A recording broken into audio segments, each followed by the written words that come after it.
Another video, and this is a series of videos that I thought I'd put together. I was going to do one big one, but it was going to take too long, so I've broken it into pieces for you. So this first part, we're going to just look at the question that I pose here: is obesity the real health pandemic we should be afraid of?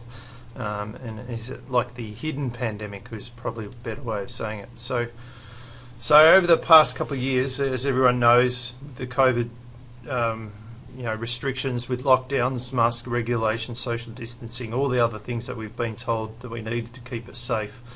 Yet at the same time, because they're worried about our health, apparently, yet at the same time, all of these rules have brought on like obesity in a bigger way. So it was already quite large to begin with, and now it's even become worse because all of the things that encourage people to put on weight are associated with lack of movement, eating more, mental disintegration, all the things that are associated with putting weight on. And it's something that's been left unchecked for many years, and it's still being left unchecked. And it's a real, it just does my head in as to why there's not enough being done to prevent it all the time. So as much as we needed some things in place for this COVID, ignoring other health problems seems to be the way things are being done in many countries around the world, especially where I am. So why is it ignored? Well, when you consider that the obese population is the highest risk of developing several diseases, you would think you would have a lot of things in place to address it, but unfortunately there's very little focus given to treating the underlying causes of this, because the medical world's always obsessed with finding cures and magic pills, and they're trying to do this all the time for people with obesity and weight loss, instead of really tackling, what it's coming down to is needing to eat like better foods, less of the processed rubbish that we're force-fed, and moving more. Like, they're the two things that we just don't do very well, and we're always looking for some cure or blaming it on genetics, when really a lot of these problems are just caused from those two things that I just mentioned. And it's not, you don't need to be a rocket scientist to know that. So I also, this is another thing that this video is looking at, is there needs to be a really good discussion held into how we actually measure obesity as well. So, because usually it's using the BMI model, and the BMI model, as I'll show you in a minute, has several problems associated with it. So as much as I really think we need to tackle obesity, I think we need to have a better way of what's more important and where the fat is distributed as to just total fat as such.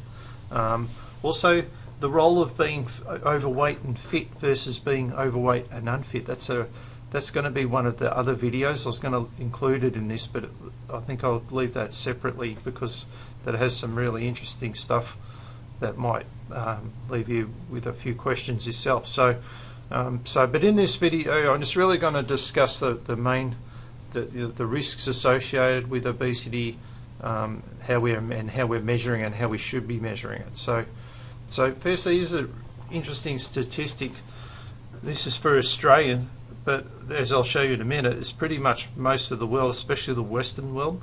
So it's quite shocking. This is going back 2017 to 18, so I could imagine this is be even worse now. This is where like 2 in 3 of Australians aged over 18 or more were overweight or obese. Put another way, that's 12.5 million people were overweight or obese. That's quite a shocking statistic, considering all the health risks associated with that information. So that's with the stats that I've just put up on the screen here again. But about you can read through this yourself in your own time if you want. But the statistics are showing that it's also a lot more prevalent in men than women. The age groups, overweight increased as people got older as well. So they're interesting things that you need to sort of keep in mind, because they're telling you, okay, older males are probably really the most at risk, and funnily enough, they're the same ones you see with all the other health problems later in age. and you know, we're sort of blaming it on genetics or just being old, when it's really got a lot to do with diet and lack of movement. All right, so just just these numbers are staggering. Now, to see, if this is where I'm just talking Australia, this gives you an idea of what it looks like for the rest of the world. As you can see, like the worst ones are like the Western countries of USA, England. There's Australia. Look at how quickly Australia's risen up from way back in the 1980s. You know, you can see like the statistics here of like the population, how much was obese back then, you know, versus now. Look, it's just a staggering information that you can get this from these stats from the CDC, and you know, nearly anywhere around the world you'll be able to see. But interesting to see like places like Korea, and we're not eating the standard crap diet that Australians don't have that same sort of trajectory. Even France, you know, known for eating a lot more richer type fattier foods, as opposed to the low fat rubbish that we see in the countries like the USA and Australia, you know, and this is the end result of what you get from that. All right, so as I mentioned before, our approach to solving this is really flawed. So blaming it on genetics, or sometimes the genetics is a factor, but you really have to take responsibility for yourself, and you can't sort of blame it on things or this. You really need to have an approach where you're looking after yourself as best as you can with the food you put in the mouth and moving more. So unfortunately the healthcare system just thinks they can solve everything with surgery or a magic pill. They always remember their role is to fix you after you're sick or after you've broken something. They're never really concerned. Their skill set isn't concerned with helping you before it's happened. That's up to you. All right. So this is why people really need to become better educated about preventing it. So, and our healthcare system would be much better if it spent more time on teaching people this stuff, as opposed to just trying to fix them all the time. I can see that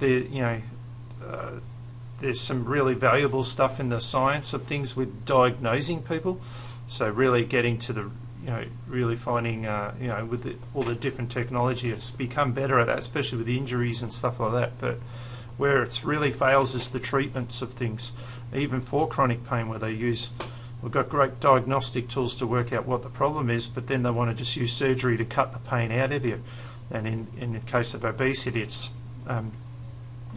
again, trying to find a pill or trying to cut the fat out of you or remove something, instead of really sitting down and saying, okay, this is really what you're going to have to change your lifestyle considerably, and it's going to take some time. It's not going to happen straight away. You're going to have to be consistent with it.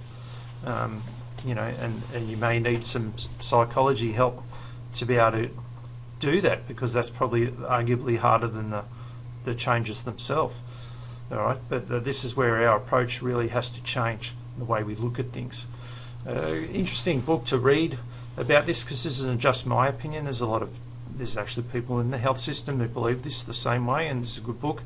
This talks about surgeries that are being performed that don't really need to be, and how excited the media gets with magic pills and some new surgery technique that hasn't really been tested, but because it seems amazing, it's good for us all. A really good quote by Dr. Ian Harris here, and basically saying the overrepresentation of good news from medicine is a problem in the scientific literature, but that bias is manifold in the media. I've seen media reports of supposed cures for things as cancer, dementia, and paraplegia, and the more advanced the science seems to be, the more the media love it. And I think that's a big part of the education of people, is thinking, well, all I need to go and do is see a doctor who can fix me, instead of taking responsibility for the actions that you're in your lifestyle and changing them so you don't need to be fixed. Now, moving on to the BMI. Now, as much as those statistics are shocking, I think some of them actually would be a little bit less, because the BMI, even though it's the internationally recognised standard, it has a lot of issues surrounding it, and a lot of people should be aware of how this works. And they've seen this many times before, but the problem with this is it doesn't necessarily reflect the body fat distribution or describe the same degree of fatness in different people. So it doesn't also doesn't reflect the different levels of fitness or muscle mass. So this is really important because it's the lack of muscle mass combined with the poor cardiovascular fitness that's the critical factor in the onset of illnesses and disease associated with being overweight. So, for example, this guy here, he could be classified as overweight, or even borderline obese, because his muscle mass would put him into the realm of where his height, say he's 170 centimeters, he could weigh 85 kilos. So this puts him in the obese category. That's just because he's might be a short and stocky guy with a hell of a lot of muscle mass. This guy's not obese, right? But the BMI can't just determine that. So you can see there's a lot of issues surrounding the relevance of this test as a way of identifying who's at risk the most. So another big problem with this is it leads to people getting obsessed with weight and the onset of serious eating disorders like anorexia. All right, so obviously more so in the younger females, and the fat shaming and all this sort of stuff, where their perception of themselves is not reality, and a lot of this comes down to some sort of BMI test telling them that they're in the overweight or obese category, when really they're a short, stocky person who's maybe needs to lose a little bit, but they're not obese. Do you know what I mean? But in their mindset, is now completely got a real problem with the way that they look at food. All right. So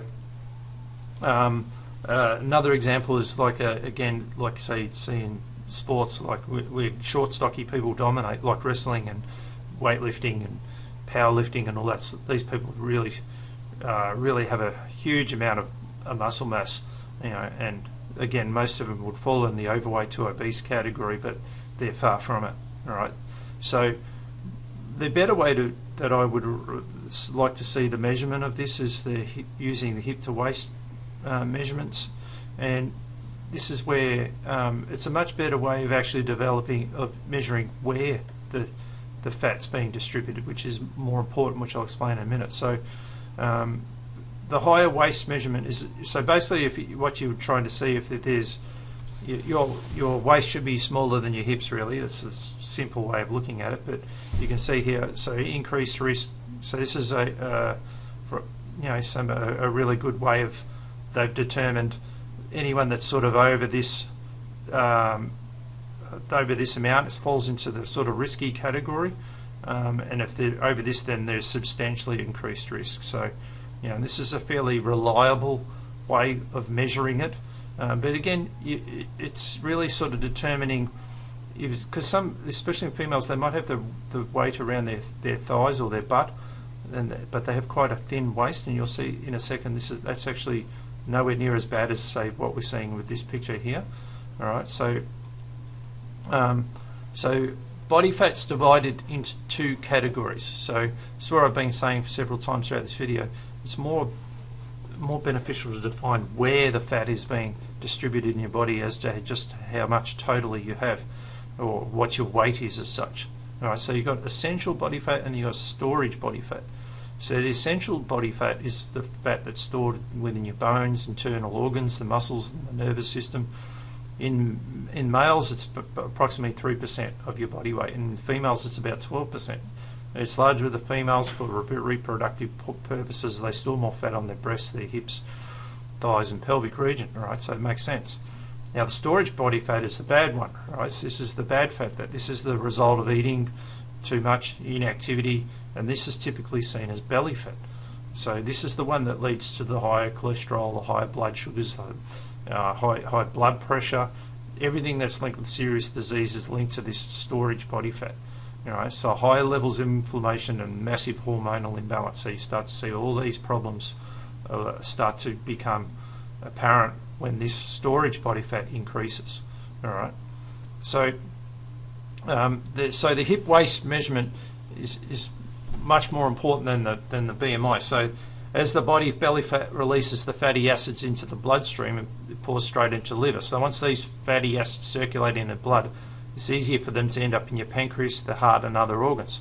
This is why it's much more important to know the type of fat as just simply just how much you have. So this is where you see things like metabolic syndrome, which are predicting for future problems. So and it's very, very common. I've done videos on this in the past before. You can read through this stats yourself later on if you want. The link under, if you check in the description under the video, there's links to a lot more the detail and the data and all this if you want to go into it. But so this is where you can start to see this larger sort of gut and see the large waist circumference is a visible sign of metabolic syndrome, and giving you sort of roughly good ideas of what happened, how to identify your risk factor. Insulin resistance, again, this is where type 2 diabetes starts to become, so your body's not breaking down insulin, so you can't use your sugars correctly, and again you start to see this belly fat being produced, and obviously like your risk of disease is increasing substantially. Alright, so how is the fat on the thighs different? So the fat that accumulates around the women's hips, thighs and glutes is much different, because this type of fat retains its metabolic products as opposed to dumping it into the bloodstream, like we spoke about before, how it dumps it straight, dumps it straight into the pancreas, heart and other organs. Alright, so remember that. So this type of fat doesn't do that. This type of fat sits in this part, is known for retaining and storing its energy really well. This is why this also explains why it's hard for women to get rid of it. So even when they're losing weight, they don't seem to lose it from there. They just keep shrinking at their waist, off their face, but they really, even off their arms, but they really can't seem to shift it from their butt or their thighs as easily, and that's why, because it's retaining it, but it's not as damaging to the body as opposed to this belly fat that really is. All right. So yeah, the bad part. So it's not all good. So the bad part of having too much is that, the excessive compression can cause problems to joints like the hip and the knee. So they found an extra 5 kilos of body weight can increase the force on the knee by as much as 15 to 30 kilos with every step you take. All right. So there's other problems associated. You may not have the fatty liver type problems, but you may encounter joint problems which affect how you move. So this in turn creates a domino effect, so that if you gain more weight, you don't move as much. If you don't move as much, then you do start to put it on the belly, and other factors, hormonal problems and so forth. And obviously osteoarthritis in the knees and the hips is not a good thing to have. All right, so you still need to lose your weight as such. All right, so coming back to how it causes disease. So how does it cause disease? So responsible for like huge problems with especially with respiratory problems. So a lot of the inflammation is caused from all the stuff that's being dumped into your bloodstream. So the excess body weight and fat around the internal organs puts pressure on your diaphragm, making it more difficult to breathe when you have a respiratory infection. Now, in the world as we see it right now, the respiratory infections are top of mind for most people, and funnily enough, people with obesity are the highest of risk, along with the older and the people with comorbidities when it comes to serious illness or even death with respiratory problems like COVID-19. All right, so there's been plenty of information, and all you have to do is just go and look at the statistics, and you'll see just how prominent it is, and how many people who are hospitalised are really at risk of being in serious illness with this. So this, I've just put a little quote here that you can read through if you want, but but there's plenty of places around the world that it's just not being spoken about, which I think is a disgrace. But what can you do when the media doesn't want to bring attention to it? So here's another report that actually was from, I think, in 2020, and they looked at this and found that compared to healthy weight patients, 6.8 times more likely to die, 9.8 times more likely need respiratory support, 3 times more likely to suffer critical illness. So even though I have problems with the BMI, this still shows you that the more that someone weighs, the significant respiratory problems that they're going to encounter that are very serious are increasing like by massive amounts. And I don't think people are quite aware of the danger of their lifestyle and poor eating and exercise habits are having on their life, you know, and then trying to rely on and again, remember, this is the medical people. They're only going to help you after it's happened, not before. That's up to you, all right? So I think being aware of all this information is very important, and we need to have better discussions about this. So in summary, there's no doubting that obesity is the pandemic that's been brewing for years, and it's been unchecked for a long time, and I think a lot of people know that, but I don't know, everyone seems to just go along with things. As a community, we have to take responsibility for what we do with our own bodies.